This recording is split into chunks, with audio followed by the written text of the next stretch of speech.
የአዲስ አበባ እግር ኳስ ፌዴሬሽን የ2018 የውድድር ዘመንን በይፋ አስጀመረ። የባለፈው ዓመት ኮከቦችም ተሸልመዋል።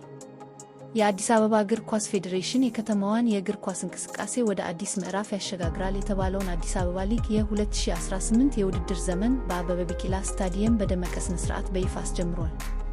በመክፈቻው መርሃ ግብር ላይ የፌዴሬሽኑ ፕሬዝዳንት ኢንጂነር ኃይለ ኢየሱስ ፍስሐን ጨምሮ የፌዴሬሽኑ የሥራ አስፈጻሚ አባላት፣ የክለብ አመራሮች፣ ስፖርተኞች እና ጥሪ የተደረገላቸው የክብር እንግዶች በተገኙበት በደመቀ ሁኔታ ተከናውኗል።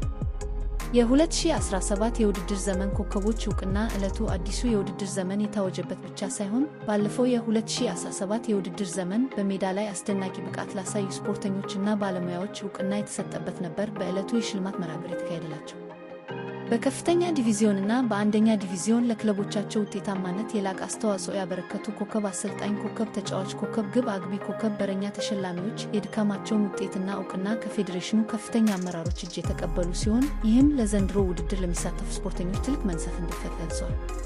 የፕሬዝዳንቱ መልእክትና የወደፊት ተስፋ የፌዴሬሽኑ ፕሬዝዳንት ኢንጂነር ኃይለ ኢየሱስ ፍስሐ ባስተላለፉት መልእክት የ2018 የውድድር ዘመን የከተማዋን እግር ኳስ ጥራት ከማሳደግ ባለፈ ለሀገር ብሔራዊ ቡድን የሚተርፉ ተተኪ ስፖርተኞች የሚፈልቁበት እንዲሆን ትልቅ ዝግጅት መደረጉን ገልጸዋል።